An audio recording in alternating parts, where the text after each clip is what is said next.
শহীদ জিয়ার অবদান আজকের এই বাংলাদেশ।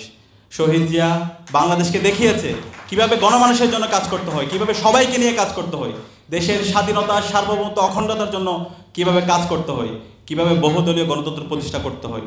কিন্তু দুর্ভাগ্যের বিষয়, আজকে শহীদ জিয়াকে যারা দানব আকারে হাজির করেছে, শহীদ জিয়ার বিরুদ্ধে বিভিন্নভাবে যারা ব্যঙ্গাত্মক করেছে, তাকে মিলিটারি রুলার হিসাবে সাজিয়েছে, তারাই আজকে বিএনপির বড় বড় বন্ধু সাজার চেষ্টা করছে। আজকে সেই কালচারাল ফেসিস্টরা যারা বাংলাদেশে ফেসিবাদ কায়েমে সহযোগিতা করেছে, যারা বাংলাদেশে গুম, খুন, আইনাগর, শাহবাগ কায়েম করার মাধ্যমে বাংলাদেশের সকল সম্ভাবনাকে নষ্ট করেছে, সেই কালচারাল ফেসিস্টরাই আজকে বিএনপির বড় বড় বুদ্ধিজীবী শাখার চেষ্টা করছে। বিসমিল্লাহির রহমানির রহিম। বিপ্লব ও সংহতি দিবস উপলক্ষে আজকের আলোচনা সভায় উপস্থিত জাতীয় নেতৃবৃন্দ, উপস্থিত সাংবাদিক বন্ধুগণ, উপস্থিত সংগ্রামী ছাত্র জনতা, আসসালামু আলাইকুম রহমতুল্লাহ। আজকের আমার আলোচনার শুরুতে শ্রদ্ধার সাথে স্মরণ করছি বাংলাদেশের অবিসংবাদিত নেতা শহীদ প্রেসিডেন্ট জিয়াউর রহমান থেকে শুরু করে আজাদী আন্দোলনের সকল শহীদদের, বিশেষ করে জুলাই বিপ্লবের শহীদ আবু সাইদ, শহীদ ওয়াসিম, শহীদ শান্ত, শহীদ আলী রায়হান থেকে শুরু করে সকল শহীদদের, যাদের আত্মত্যাগের মাধ্যমে আজকে আমরা ফেসিবাদ মুক্ত বাংলাদেশ পেয়েছি। আজকের দিনটি খুবই গুরুত্বপূর্ণ। এতক্ষণ ধরে আমাদের বিদগ্ধ আলোচক বৃন্দ চমৎকার আলোচনা করেছেন। বিপ্লব ও সংহতি আমাদের শেখায় আমাদের শত্রু কারা এবং আমাদের মিত্র কারা। আমাদের ফুয়াদ ভাই চমৎকারভাবে আমাদের আলোচনা করেছেন। আমরা যদি দেখি যে জুলাই বিপ্লব হয়েছে, সেই জুলাই বিপ্লবের সাথে বিপ্লব এবং সংহতি যে দিবস, সেই স্পিরিট আমরা কানেক্ট করতে পারি। আমরা দেখতে পেয়েছি বিপ্লব ও সংহতি দিবসে, বিপ্লবের সংহতির দিন, সেদিন সিপাহী জনতা একসাথে নেমে তারা স্লোগান দিয়েছিল, নারে তাকবীর, আল্লাহু আকবার, দিল্লি না ঢাকা, ঢাকা ঢাকা, গোলামি না আজাদি, আজাদি আজাদি। ঠিক একইভাবে জুলাই বিপ্লবে আমরা দেখতে পেয়েছি খুনি হাসিনার বিরুদ্ধে দেশের মুক্তিকামী ছাত্র জনতা সারা দেশে তারা একসাথে স্লোগান দিয়েছিল, নারে তাকবীর, আল্লাহু আকবার।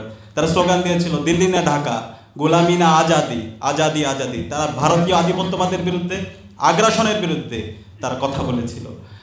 কিন্তু দুর্ভাগ্যের বিষয়, এখান থেকে আমরা শিক্ষা নিই না যে বিপ্লবের মাধ্যমে আজকে আমরা নতুন বাংলাদেশ পেয়েছি, আজকে আমরা আজাদি পেয়েছি, শহীদরা যে জন্য জীবন দিয়েছে, সে আকাঙ্ক্ষার কথাগুলো আমরা ভুলে যাই। আমরা আমাদের শত্রু এবং মিত্রকে চিনতে ভুলে যাই। আমাদের এই 7 নভেম্বরের মাধ্যমে মেজর শহীদ প্রেসিডেন্ট জিয়াউর রহমানকে মুক্ত করে সিপাহী জনতা। শহীদ জিয়ার অবদান আজকের এই বাংলাদেশ। শহীদ জিয়া বাংলাদেশকে দেখিয়েছে কিভাবে গণমানুষের জন্য কাজ করতে হয়, কিভাবে সবাইকে নিয়ে কাজ করতে হয়, দেশের স্বাধীনতা, সার্বভৌমত্ব, অখণ্ডতার জন্য কিভাবে কাজ করতে হয়, কিভাবে বহুদলীয় গণতন্ত্র প্রতিষ্ঠা করতে হয়। কিন্তু দুর্ভাগ্যের বিষয়, আজকে শহীদ জিয়াকে যারা দানব আকারে হাজির করেছে, শহীদ জিয়ার বিরুদ্ধে বিভিন্নভাবে যারা ব্যঙ্গাত্মক করেছে, তাকে মিলিটারি রুলার হিসাবে সাজিয়েছে, তারাই আজকে বিএনপির বড় বড় বন্ধু সাজার চেষ্টা করছে। আজকে সেই কালচারাল ফেসিস্টরা যারা বাংলাদেশে ফেসিবাদ কায়েমে সহযোগিতা করেছে, যারা বাংলাদেশে গুম, খুন, আইনাগর, শাহবাগ কায়েম করার মাধ্যমে বাংলাদেশের সকল সম্ভাবনাকে নষ্ট করেছে, সেই কালচারাল ফেসিস্টরাই আজকে বিএনপির বড় বড় বুদ্ধিজীবী শাখার চেষ্টা করছে।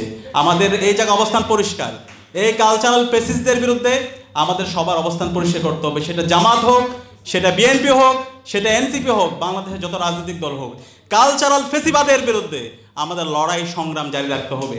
তারা এই জাতির শত্রু। বাংলাদেশের ভবিষ্যতে যদি কোনো সংকট তৈরি হয়, এই কালচারাল ফেসিস্টরাই করবে। তারা এই দিল্লির দালালি এখানে করবে, তারা এখানে বাকশাল কায়েম করবে, তারা আবার এখানে শাহবাগ কায়েম করবে। সুতরাং তাদের বিরুদ্ধে আমাদের সবসময় প্রতিবাদ, প্রতিরোধ জারি রাখতে হবে।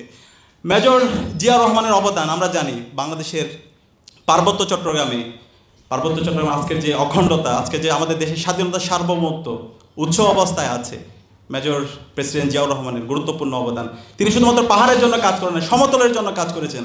এই পাহাড়ের নিরাপত্তার জন্য কাজ করার পরও এই কালচারাল ফেসিস্টরা, এই দিল্লির বয়ান যারা বাংলাদেশে কায়েম করে, তারা ক্রমাগত ষড়যন্ত্র এবং চক্রান্ত করছে এই পাহাড় নিয়ে। সুতরাং আমাদের এই জায়গায় সবার ঐক্যমত হইতে হবে। আমরা যদি এই কালচারাল ফেসিবাদের বিরুদ্ধে এবং যারা এই বাংলাদেশে দিল্লির এজেন্ডা বাস্তবায়ন করতে চায় তাদের বিরুদ্ধে যদি আমরা ঐক্যবদ্ধ হতে পারি, তাহলে বাংলাদেশে আর কখনো ফেসিবাদ আসবে না। বাংলাদেশে জুলাইয়ের শহীদরা এবং আমাদের বিগত সময়ে আজাদী আন্দোলনের শহীদরা যে জন্য জীবন দিয়েছে, একটি বৈষম্যহীন ইনসাফ ভিত্তিক বাংলাদেশ বিনির্মাণ করা, সেই বাংলাদেশ বিনির্মাণ করা অবশ্যই সম্ভব হবে। আমরা একটা নয়া বাংলাদেশের স্বপ্ন দেখি, নয়া আজাদির স্বপ্ন দেখি, এবং সেজন্যই আমরা সবাই জুলাই একসাথে রাস্তায় নেমেছিলাম। আমরা যখন রাস্তায় নেমেছিলাম, আমরা দেখিনি আমার পাশে সে কি ছাত্রদল নাকি শিবির নাকি সে ডানপন্থী নাকি বামপন্থী, আমরা সবাই এক বিন্দুতে মিলিত হয়েছিলাম ফেসিবাদের বিরুদ্ধে। এখন বিপ্লব পরবর্তী আমাদের এই বাংলাদেশ বিনির্মাণ করার জন্য যেভাবে ঐক্যবদ্ধ হওয়া দরকার, আমাদের কাছে মনে হচ্ছে সে ঐক্য দিনে দিনে ভেঙে যাচ্ছে। আমরা আমাদের ব্যক্তিগত স্বার্থ, দলীয় স্বার্থ, বর্গীয় স্বার্থকে অনেক বেশি প্রাধান্য দিচ্ছি।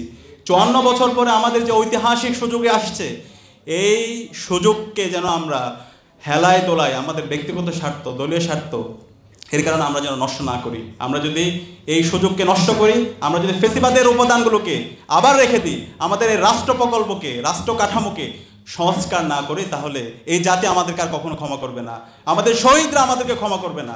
আমি সে কারণে সকল রাজনৈতিক দল আছে, এখানে বিএনপির প্রতিনিধি আছে, জামাতের প্রতিনিধি আছে, অন্যান্য দলের প্রতিনিধি আছে, আমি সবাইকে অনুরোধ করব, এখনই সময় আমাদের এই রাষ্ট্র থেকে ফেসিবাদের যে উপাদানগুলো আছে সেগুলোকে সমূল উৎপাদন করার এবং নতুন রাজনৈতিক সংস্কৃতি বিনির্মাণ করার। সেই নতুন রাজনৈতিক সংস্কৃতি যদি আমরা বিনির্মাণ করতে পারি, আমরা যদি ন্যাশনাল কনসেনসাসে আসতে পারি, তাহলে আগামীর বাংলাদেশ অনেক সম্ভাবনার। আমি আশা করব সে জায়গায় আমরা সবাই ঐক্যবদ্ধভাবে জুলাই যেভাবে আমরা রাজপথে নেমেছি, আমরা বিপ্লব পরবর্তী এই স্বপ্নের বাংলাদেশ, শহীদদের আকাঙ্ক্ষার আলোকে বৈষম্য ইনসাফ ভিত্তিক বাংলাদেশ বিনির্মাণ করার জন্য সবাই ঐক্যবদ্ধভাবে লড়াই করবো। সে উদাত্ত আহ্বান জানিয়ে আমি আমার কথা এখানে শেষ করছি। আসসালামু আলাইকুম।